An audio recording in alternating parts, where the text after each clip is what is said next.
திரும்ப திரும்ப திமுக ஆட்சி மேல குறை சொல்றது, ஸ்டாலினை குற்றம் சாட்டுறது, இப்படியே ஓட்டிட முடியுமா அப்படி நினைக்கிறாங்களா? அதை வச்சு தானே அவர் ஆட்சிக்கு வந்தாரு, பொய் சொல்லித்தானே ஆட்சிக்கே வந்தாரு. ஸ்டாலின் அவர்கள் இவர் சொன்ன பொய்யை கவுண்டர் பண்ணியிருந்தாருன்னா அவர் இந்த மாதிரியான ஒரு நிலைமைக்கு வந்திருக்காரு. 5 ஏக்கர் நிலத்துக்கு கீழே இருக்க விவசாயிகளுக்கு 100% தள்ளுபடி சொன்னது யாரு? விஜய் தானே. 5 ஏக்கருக்கு மேல இருக்கக்கூடிய வாங்கிய பயிர்க்கடன் 50% தள்ளுபடி சொன்னது யாரு? விஜய். செய்ய முடிந்ததை மட்டும்தான் சொல்லுவேன் சொன்னது யாரு? விஜய். இப்ப சீஃப் மினிஸ்டர் யாரு? ஜோசப் விஜய். விஜய் சொன்னதை ஜோசப் விஜய் செய்வாருன்னு தெரியாது. Double actor. தங்க மோதிரம் கொடுக்கிறார் சார். தாய்மாமன் தங்க மோதிரம் திட்டம் 763 கோடி நிதி ஒதுக்கி. 763 கோடி எந்த முளைக்குங்க? அரசாங்க ஆஸ்பத்திரியில் பிறக்கக்கூடிய இதை முதல்ல சொல்லிருக்கலாம்ல. நீங்க அவங்க டொமைசில அவங்க சிட்டிசன்ஷிப் எல்லாத்தையும் பார்த்து நீங்க கொடுப்பீங்க. அப்ப எந்த அளவுக்கு இவர்கள் ஏமாத்து பேர் வெளி என்பதை மக்கள் புரிந்து கொள்ள வேண்டும். ஆதவர்ஜுனா ஆதாரமற்ற தகவல் பேசுறாருன்னு ஒரு குற்றச்சாட்டு இருக்கு. நிர்மல்குமார் ஒரு கான்ஸ்பிரேஷன் தியரிய பேசுறாரு. ராஜ்மோகன் யாருமே இல்ல, அவர் தனியா பேசுறாரு. பட்டிமன்றம் பேசுறாரு. இது என்ன தமிழக சட்டமன்றமா சர்க்கஸ் கூடாரமா? சர்க்கஸ் கோமாளியை போய் நீங்க ஆட்சியில உட்கார வச்சீங்கன்னா அந்த ஆட்சி முறை நிர்வாகம் சர்க்கஸ் கூடாரமா மாறிடும்னு ஒரு ஓமை சொல்லுவாங்க. ஏன் நீங்க ஆட்சிக்கு வந்த பிறகு அந்த ஃபால்ட் மட்டும் வருது என்பதை கண்டுபிடிக்கிறதுக்கு பதிலா அண்டர் கிரவுண்ட் கேபிள்ல ஃபால்ட் வர்ற கண்டுபிடிக்கிறது 200 ஜீப் விட்டுருக்காரு முதலமைச்சர் சொல்றாரு. ஸ்பாட்டுக்கு சீக்கிரம் போயிருவாங்க. ஜீப் இருந்தா சீக்கிரம் ஸ்பாட்டுக்கு போய் சீக்கிரம் போய் கண்டுபிடிச்சு அதை சரி பண்ணிடுவாங்க. ஓ, அப்ப இதனால வரைக்கும் ஜீப் இல்லாம தெரிஞ்சாங்க. உதயநிதி அவர்களுடைய பதில் வெளியே சொல்லியிருந்தாரு. ஆமா, அவருக்கு ஓப்பனா தான் கேட்கிறாரு உதயநிதி. ஆதாரத்தோட உதயநிதி பேசுறாரு. அதுக்கு என்ன பதில்? எம்ஜிஆர் கூட கலைஞர் கருணாநிதினு சொன்னா பிடிக்காது எம்ஜிஆர். அந்த மதிப்பை கொடுத்து வைத்திருந்தார் எம்ஜிஆர். ஆனா நீங்க நேற்று பெய்த மழையில இன்னைக்கு முளைச்ச காலம் கருணாநிதினு சொல்றீங்க சட்டமன்றத்துல. முதலில் இழிவுபடுத்தி விட்டு பின்பு கலைஞர் என்று திருத்திக் கொள்கிறீர்களா? எப்படிப்பட்ட ஒரு வன்மமும் வக்கிரமும் உள்ளவராக இந்த ஜோசப் விஜய் இருக்கிறார் என்பதை மட்டும் நீங்க உணர்ந்து பாருங்க.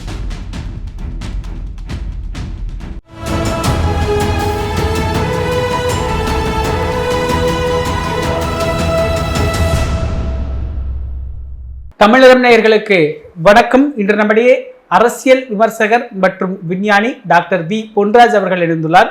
சார் வணக்கம். சார் வணக்கம். எப்படி இருக்கிறீங்க சார்?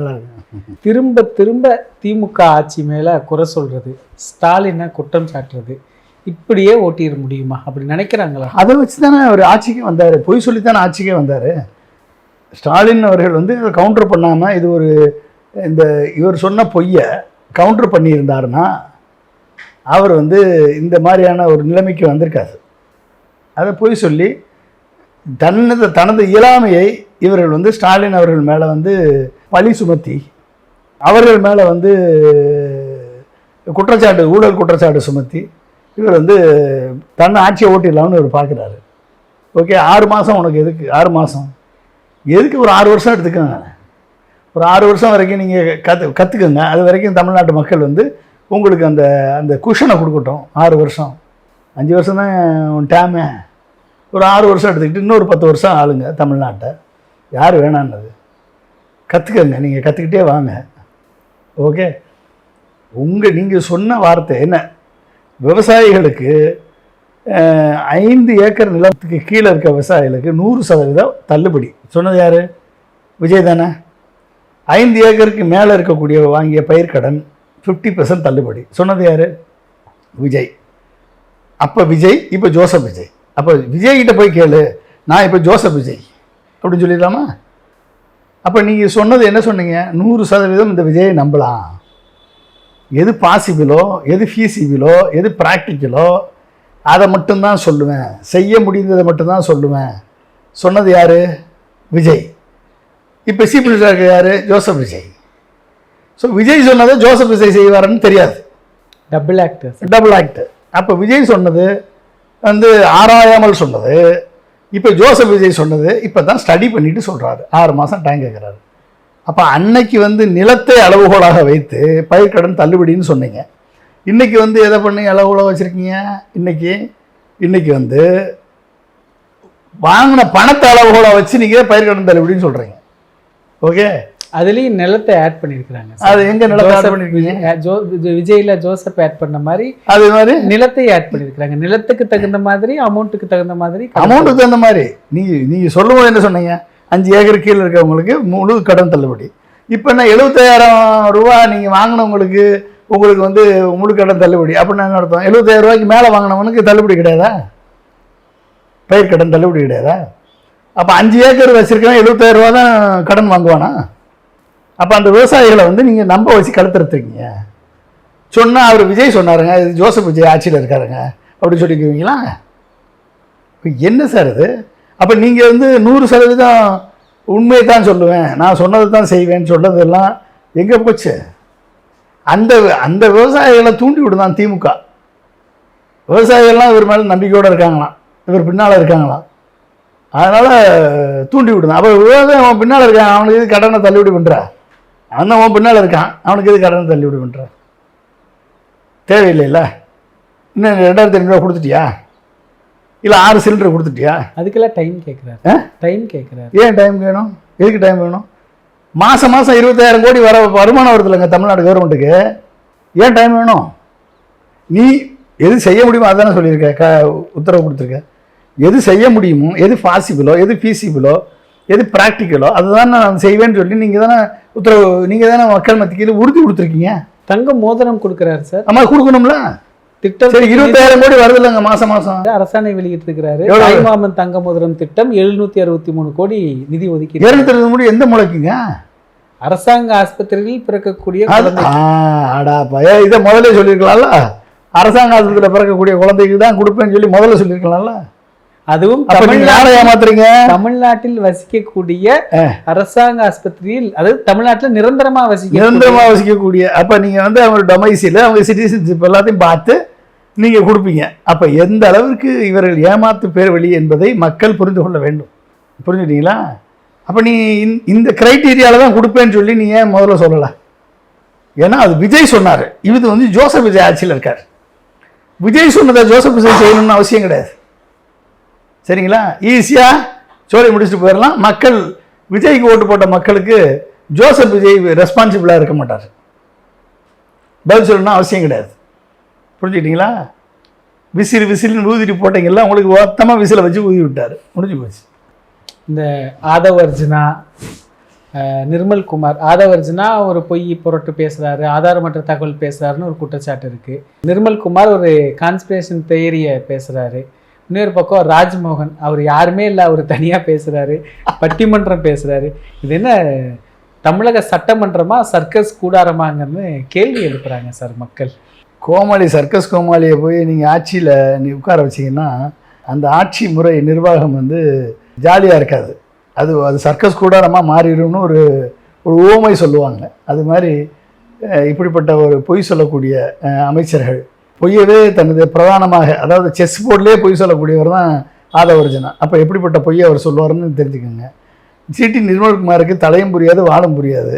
ஒரு மின்சாரத்துறையை கொடுத்து அந்த மின்சாரத்துறையில் என்ன அப்படின்னு தெரியல. 1,00,000 கோடி வருமானம் வருது, 98,000 கோடி வந்து செலவு இருக்குது, 2,000 கோடி கிட்டத்தட்ட 2,500 கோடி வந்து லாபத்தில் தான் ஓடுது மின்சாரத்துறை. லாபத்தில் ஓடுற மின்சாரத்துறையை வந்து ஒழுங்காக நிர்வகிக்க முடியாமல் கரண்ட்டு கட்டு, பவர் கட்டுன்னு சொல்லி ஓடிக்கிட்டு இருக்கீங்க. ஏற்கனவே இருந்த கடன் இருக்குது, அந்த கடனை எப்படி அடைக்கிறதுன்ற வழி தெரியாமல் திக்கு தெரியாத காட்டில் விட்டது மாதிரி சிடி நிர்மல்குமார் அலைஞ்சிக்கிட்டு இருக்காரு. ஓகே, எதில் பிரச்சனை? ஜெனரேஷனில் பிரச்சனையா, டிஸ்ட்ரிபியூஷனில் பிரச்சனையா, லாஸ்ட் மைல் கனெக்டிவிட்டியில் பிரச்சனையா, சப்ஸ்டேஷனில் பிரச்சனையா, இல்லை ஃபீடரில் பிரச்சனையா, இல்லை அண்டர் கிரவுண்டு கேபிளில் ஃபால்ட்டா? எதில் ஃபால்ட்டு? ஏன் நீங்கள் ஆட்சிக்கு வந்த பிறகு அந்த ஃபால்ட்டு மட்டும் வருது என்பதை கண்டுபிடிக்கிறதுக்கு பதிலாக 200 ஜீப் விட்டுருக்காரான். அவர் அண்டர் கிரவுண்டு கேபிளில் ஃபால்ட் வர்றத கண்டுபிடிக்கிறது 200 ஜீப் விட்டுருக்காரான். யார்? முதலமைச்சர் சொல்கிறாரு. ஸ்பாட்டுக்கு சீக்கிரம் போயிடுவாங்க, ஜீப் இருந்தால் சீக்கிரம் ஸ்பாட்டுக்கு போய் சீக்கிரம் போய் கண்டுபிடிச்சி அதை சரி பண்ணிடுவாங்க. ஓ, அப்போ இது நாள் வரைக்கும் ஜீப் இல்லாமல் தெரிஞ்சாங்க. ஓஹோ, இருக்கலாம். அதாவது இவங்களுடைய செயல்பாட்டிலே தெரியுது இவங்க எந்த அளவுக்கு இவங்களுடைய focus is not on the eye of the storm. இவங்க ஃபோக்கஸும் இவங்களுடைய, அதாவது அதிகாரிகள் போன கவர்மெண்ட்டையும் தவறாவளி நடத்தினாங்க, இந்த கவர்மெண்ட்டையும் தவறாவளி நடத்துவாங்க. இந்த உதயநிதி அவர்களுடைய பதில் வெளியே வந்து சொல்லியிருந்தாரு, அதை எப்படி பார்க்குறீங்க சார்? ஆமாம், அவருக்கு ஓப்பனாக தானே கேட்குறாரு அவர் உதயநிதி. அதுக்கு என்ன பதில், என்ன ஆதாரம் சொல்லுங்கள்? அவர் கேட்ட கேள்விக்கு என்ன? சட்ட ஒழுங்கு சீரழிவு. யாரை குறை சொன்னீங்க? CM sir, Stalin sir. கேட்டது யார்?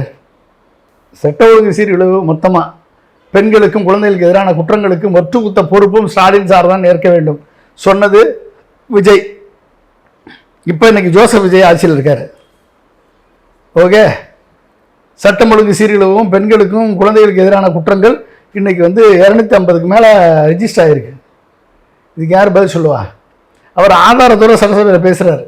இந்தந்த இடத்துல உங்கள் கட்சிக்காரங்க இந்த கிரைமை கமிட் பண்ணியிருக்காங்க அப்படின்னு சொல்லி ஆதாரத்தோட உதயநிதி பேசுகிறாரு. அதுக்கு என்ன பதில்? நீங்கள் ஆதாரத்தோட பேசுனீங்களா? அதில் உங்கள் அமைச்சர்கள் ஆதாரத்தோட பேசுகிறாங்களா? ராஜ்மோகன் பட்டிமன்றத்தில் பேசுன மாதிரி நீண்டு வளர்த்து திசை திருப்பி பேசிகிட்டு இருக்காரு. ஓகே, நாங்கள் வந்து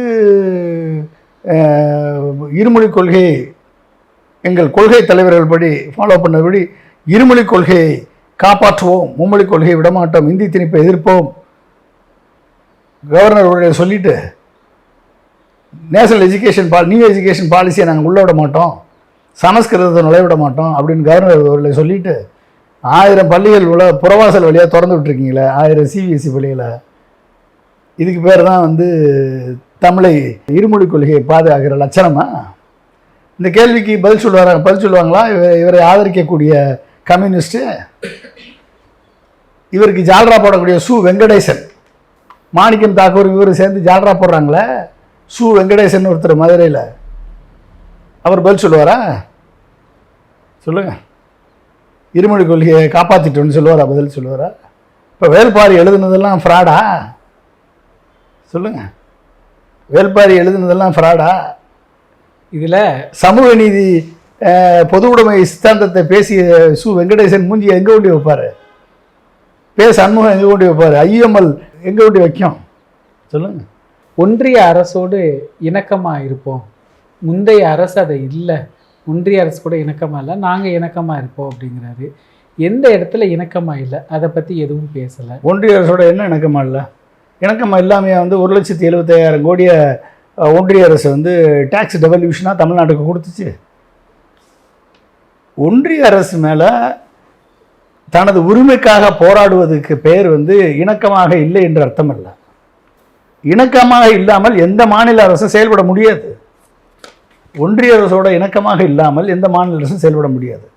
அதற்காக ஒன்றிய அரசு தான் தோன்றித்தனமாக ஸ்டேட் லிஸ்ட்டில் இருக்கக்கூடிய சப்ஜெக்ட்லாம் தலையிட்டு நீட்டை கொண்டு வருவது, கியூட்டை கொண்டு வருவது, பல்கலைக்கழகங்களை வந்து விக்சித் பாரத் சிஸ்டா அபியான் ஒரு திட்டத்தை கொண்டு வந்து பல்கலைக்கழகத்தெல்லாம் வந்து செயலிழக்க செய்வது, மும்மொழி கொள்கையை திணிப்பது, சமஸ்கிருதத்துக்கு திணிப்பது, இதெல்லாம் ஏற்றுக்கொள்ள வேண்டும் என்று அர்த்தம் இல்லை. இதை எதிர்த்து போராடக்கூடிய வல்லமை பெற்றவராக திரு மு க ஸ்டாலின் அவர்கள் இருந்தார். டீலிமிட்டேஷன் சொல்லி அதிகமான பாப்புலேஷனை கண்ட்ரோல் பண்ண மாநிலங்களுக்கு அநீதியை இழக்கக்கூடிய செயலை திரு மோடி அரசு செய்தால் அதை கேட்காமல் வாயை பொத்தி கொண்டு இருக்க வேண்டும் என்று விஜய் சொல்கிறாரா? ஜோசப் விஜய் சொல்லுங்க. அப்போ என்ன அர்த்தம்? சரி, நீ டேக்ஸ் டெவல்யூஷனில் 42% டேக்ஸ் டெவல்யூஷன் கொடுக்குறாங்க, 50% வேணும்னு கேட்டவர் மோடி எப்போ சிஎம்மாக இருக்கும்பொழுதும். அந்த 40%ல் 12% இருந்தது, 28% செஸ்ஸாக மாற்றினவர் மோடி. அப்போ 4% தான் நம்மளுக்கு கிடைச்சது. அந்த 4%லையும் இப்போ வந்து செஸ்ஸுக்கு போக மிச்சம் இருக்குது 3% தான் கிடைச்சது. அப்போ இதை வந்து போராடி இதை வந்து அவைலபிள் ஃபோரத்தில் இதை வந்து கேட்பது தவறு என்று சொல்கிறாரா இந்த ஜோசப் விஜய்? சொல்லுங்க. கேட்பது தவறு என்று சொல்கிறாரா ஜோசப் விஜய்? அப்போ நீங்கள் வந்து நிர்வாகத்தில் இணக்கமாக செல்கிறோம் அப்படின்னா என்ன நிர்வாகத்தில் இணக்கமாக சொல்லிட்டீங்க? என்னமோ புதுசாக கண்டுபிடிச்சது மாதிரி. சென்டினரி செலிப்ரேஷன் அப்போ ஜனாதிபதி வந்தார், அப்போ வந்து தேசிய கீதம் முதல்ல பாடப்பட்டது, அதுக்கப்புறம் தான் தமிழ்தாய் வாழ்த்து 2ஆம் இடத்துக்கு தள்ளப்பட்டதுன்னு இன்னைக்கு ஜோசப் விஜய் சொல்கிறாரு. இந்த அக்கேஷனில் திரும்பி திரும்பி நான் சொல்லிகிட்டே இருக்கேன், திரும்பி சொல்லிகிட்டே இருக்கேன். பிரசிடென்ட் வரும் பொழுதும் கவர்னர் வரும் பொழுதும் ஆன் அரைவல் தேசிய கீதம் பாடப்பட வேண்டும். ஆன் டிபார்ச்சர் தேசிய கீதம் பாடப்படணும். ஆனால் ஃபங்க்ஷன் நடக்கும் போதும் தேசிய கீதம் பாடித்தான் நடக்கணும் அப்படின்றது புரோட்டோகால் கிடையாது. அன்னைக்கு அவர் வந்திருக்கும் பொழுது வெளியே வந்து அவங்களுக்கு வந்து அரைவலுக்கு டைரெக்டாக கூப்பிட்டு வந்திருப்பாங்க. அதனால் வந்த உடனே தேசிய கீதம் பாடிட்டு ஃபங்க்ஷன் ஸ்டார்ட் பண்ணும்போது முதலாக தமிழ் தாய் வாழ்த்தை பாடியிருப்பாங்க. இது புரோட்டோகால். நீங்கள் கவர்னர் வரும்போது ஆன அரைவல் சல்யூட் பண்ணி, தமிழ்நாடு போலீஸ் சல்யூட் பண்ணி தேசிய கீதம் பாடித்தான் அவரை கூப்பிடுறாங்க. முடிஞ்சு போச்சா? தேசிய கீதம் பாடுற வேலை முடிஞ்சு போச்சா? ஃபங்க்ஷன் ஸ்டார்ட் பண்ணும் போதும் தேசிய கீதம் பாடணும்னு அவசியம் இல்லை, தமிழ்தாய் வாழ்த்து பாடினா மட்டும் போதும். அங்கே தான் நீங்கள் புரோட்டோகாலை வயலேட் பண்ணி கவர்னர் காலில் விழுந்திருக்கீங்கன்றத திரு ஜோசப் விஜய் உணரணும். புரிஞ்சுட்டீங்களா? நீங்கள் என்ன எடுத்து காமிச்சாலும் சட்டம் ஒன்று தான், புரோட்டோகால் ஒன்று தான். அன்னைக்கு அவர் கலைஞர் அவர் அதில் பாருங்க, மனசுக்குள்ளே இருக்கக்கூடிய வன்மம், கருணாநிதினு சொல்லக்கூடிய அந்த வன்மம் வெளிப்பட்டுருச்சு. சாரின்னு சொல்லிட்டு கலைஞர்னு மாத்துறீங்க. அப்போ ஒரு கலைஞர் கருணாநிதியை, தமிழ்நாட்டுக்காக தன் வாழ்க்கையை தியாகம் பண்ண ஒரு கலைஞரை, சமூக நீதிக்காக பாடுபட்டவரை, ஒட்டுமொத்த தமிழ்நாட்டினுடைய சமூக நீதி இன்ஃப்ராஸ்ட்ரக்சரை உருவாக்கி கொடுத்தவரை கருணாநிதி என்று பெயர் சொல்லி அழைத்து நீங்கள் வந்து என்னமோ பெரிய கல்ட் ஃபிகர்னு உங்களை காமிச்சிக்கிறீங்க. அப்போ எப்படிப்பட்ட ஒரு வன்மமும் வக்கிரமும் உள்ளவராக இந்த ஜோசப் விஜய் இருக்கிறார் என்பதை மட்டும் நீங்கள் உணர்ந்து பாருங்க. எம்ஜிஆர் கூட கலைஞர் கருணாநிதினு சொன்னால் பிடிக்காது எம்ஜிஆருக்கு. அந்த மதிப்பை கொடுத்து வைத்திருந்தார் எம்ஜிஆர். ஆனால் நீங்கள் நேற்று பெய்த மழையில் இன்னைக்கு முளைச்ச காலம் கருணாநிதினு சொல்கிறீங்க சட்டமன்றத்தில். சாரின்னு சொல்லிட்டு முதலில் இழிவுபடுத்தி விட்டு பின்பு கலைஞர் என்று திருத்திக் கொள்கிறீர்களா? உன் மனதில் இருக்கக்கூடிய வன்மத்தை வெளிப்படுத்துகிறீர்கள். இப்போ எப்படிப்பட்ட ஒரு மெக்னானிமஸாக இருக்க வேண்டிய பதவி, முதல்வர் பதவி, ஒரு மாண்பு இருக்கக்கூடிய பதவி, சட்டசபை மாண்பு காக்க வேண்டிய இடத்துல இன்றைக்கு அந்த மாண்புகள் குழி தோண்டி புதைக்கப்பட்டு மத்திய ஒன்றிய அரசிற்கு கவர்னர் வந்து இது ஹிஸ்டாரிக் டே என்று சொல்லி நேஷனல் ஆந்தம் பாடிவிட்டோம் என்று புலகாங்கிதம் அடையக்கூடிய நிலையை ஏற்படுத்திவிட்டு இன்றைக்கு வந்து நீங்கள் பாடலையா பிரசிடென்ட் வந்தப்ப என்று சொல்வது புரோட்டோகாலை புரிந்து கொள்ளாத ஒரு முதல்வராகத்தான் இந்த விஜய் இருக்கிறார், ஜோசப் விஜய் இருக்கிறார் என்பது வெட்ட வெளிச்சமாக தெரிகிறது. இதுதான் உங்களுடைய depth of the knowledge, depth of the understanding. இப்படி இருக்கக்கூடியவர்கள் இன்றைக்கு வந்து அறநிலையத்துறை அமைச்சர் சொல்கிறாரு, 500 கார் வராத இடத்துல மல்டி லெவல் கார் பார்க்கிங் போட்டிருக்கீங்க, போட்டு கமர்ஷியலைஸ் பண்ணிட்டாங்களாம். இவர் வந்து கமர்ஷியலைஸ் பண்ணாமல் நடத்த போகிறாராம். நீ வந்து உன்னுடைய கவர்னர் உரையிலே நீ சொல்லிட்ட ஆர்எஸ்எஸ் பிஜேபியினுடைய அஜெண்டாவை தான் நிறைவேற்ற போகிறோம்னு கவர்னர் சொல்லிட்ட. இன்றைக்கி வந்து சப்பை கட்டி பூசி மெழுகிற சேகர் பாபு எந்திரிச்சு ஆன் த ஸ்பாட்டில் எந்த டேட்டாவும் இல்லாமல் அடித்து நொறுக்கிட்டார். இது வந்து ஆய்வு நடத்தி அங்கே இருக்கக்கூடிய நகராட்சி தீர்மானம் போட்டு அங்கே இருக்கக்கூடிய ஒரு 10 கோவிலை பார்த்து வரக்கூடியவர்களுக்கு அந்த இடத்துல வந்து பார்க்கிங் ஃபெசிலிட்டி இல்லைன்னு சொல்லி கேட்டு பார்க்கிங் ஃபெசிலிட்டியை கிரியேட் பண்ணி கொடுத்து அதன் மூலமாக வரக்கூடிய வருமானத்தை கோயிலுக்கு செலவழிக்கிறதுக்கு தான் அதை பண்ணாருன்னு சொல்லி ஆன் த ஸ்பாட்டில் சொன்னார். ஓகே, ஒவ்வொருத்தருடைய பெர்செப்ஷனும் ஒருத்தருடைய பார்வை வந்து டிஃப்ரெண்ட்டு. நீ இதை செய்யணும்னு நினைப்பா, நீ செய்ய வேணாம்னு நினைக்கிறீங்க. ஆனால் அது இல்லை சப்ஜெக்ட் என்ன அப்படின்னா, கோயில் நிதி கோயிலுக்கு தான் செலவழிக்கப்படும், கோயிலை தாண்டி செலவழிக்க முடியாது. கல்விக்கூடங்களுக்கும் மருத்துவமனைகளை கட்டக்கூடாது என்ற ஆர்எஸ்எஸ் பிஜேபியினுடைய சித்தாந்தத்தை உள்வாங்கி கொள்கை அறிக்கையில் வெளியிட்டு விட்டு இப்போ வந்து ரமேஷ் என்ற அமைச்சர் வந்து பூசி மொழிகினால் நீங்கள் அடிபணிந்து விட்டீர்கள் என்பது தான் வெட்ட வெளிச்சமாக தெரியுது. பிஜேபியினுடைய டைரக்ட் டீமே நீங்கள் தானே. இதை வந்து பார்த்து வெட்கப்பட வேண்டிய காங்கிரஸ் வெக்கம் இல்லாமல் வாடி சீடி வாடி ஏன் கைப்படாத சீடின்னு பாடிட்டு இருக்காரு அந்த உயர்கல்வித்துறை. நான் கூட உயர்கல்வித்துறை அமைச்சர் ஒரு டீசெண்டான ஆளுன்னு நினச்சேன், கொஞ்சம் விவரமான ஆளுன்னு நினச்சேன். அந்த ஆள் வந்து தன்னைத்தானே தாழ்த்தி கொண்டு இன்றைக்கி வந்து மாணவர்களை மத்தியில் ஒரு உண்மையை பேசியிருக்காரு. அதுக்கு நம்ம பாராட்டணும். என்ன உண்மை? நீ படித்து ஒன்றாகாதடா தம்பி, படித்து ஒன்றாகாது. நீ படித்தா டாக்டராவா, இன்ஜினியராவா, உயர்கல்வித்துறை படித்து ஒன்றும் ஆகாது. என்ன மேக்ஸிமம்னா 50,000 இல்லை 1,00,000 சம்பளம் வாங்குவேன். ஆனால் ட்ராப் அவுட் ஆகி டான்ஸ் ஆடி சினிமாவில் போய் சேர்ந்து சிஎம் விஜய் மாதிரி டான்ஸ் ஆடினீங்கன்னா நீ ஒரு நாளைக்கு ஜோசப் விஜய் மாதிரி சீஃப் மினிஸ்டர் ஆயிடலாம். டான்ஸ் ஆடினீங்கன்னா சினிமாவில் கோடிக்கணக்காக சம்பாதிக்கலாம். அதனால் நீ இப்படி தான் ஆடணுன்றத முன்னுதாரணமாக ஒரு காங்கிரஸினுடைய அமைச்சர், உயர்கல்வித்துறை அமைச்சர், ஓகே, டிஷர்ட் போட்டுக்கிட்டு அழகான ஸ்டெப் வச்சு, ஓகே, வாடி வாடி கைப்படாத சீடின்னு சொல்லி பாட்டு போட்டு இனிமேல் இப்படிப்பட்ட கொள்கை பாடல்களை காலேஜ்லேயும் ஸ்கூல்லையும் நடத்துங்க என்று சொல்லி ஒரு முன்னுதாரணமான வாழ்க்கைக்கு மாணவர்களுக்கு அவர் லைஃபுக்கு எது தேவை என்பதை எடுத்து சொல்லியிருக்கார். இப்படிப்பட்டவர்களெல்லாம் ஆட்சியில் இருக்கும் போதும் உயர்கல்வித்துறை அமைச்சராக இருக்கும் போதும் எப்படி இருக்கும் இந்த நாடு? விளங்கின மாதிரி தான் இருக்கும். நிகழ்கால அரசியல் குறித்து பல தகவல்களை பகிர்ந்து கொண்டிருக்கு. மிக்க நன்றி. இதே போன்று நிகழ்கால அரசியலின் சாரம்சங்களை அரசியல் ஆளுமைகளின் நேர்காணல் வழியே தொடர்ந்து காண தமிழ் நிறம் வலையொலியை சப்ஸ்கிரைப் செய்யுங்கள். தங்களின் மேலான கருத்துக்களை கருத்துளை பெட்டியில் பதிவிடுங்கள். நன்றி, வணக்கம்.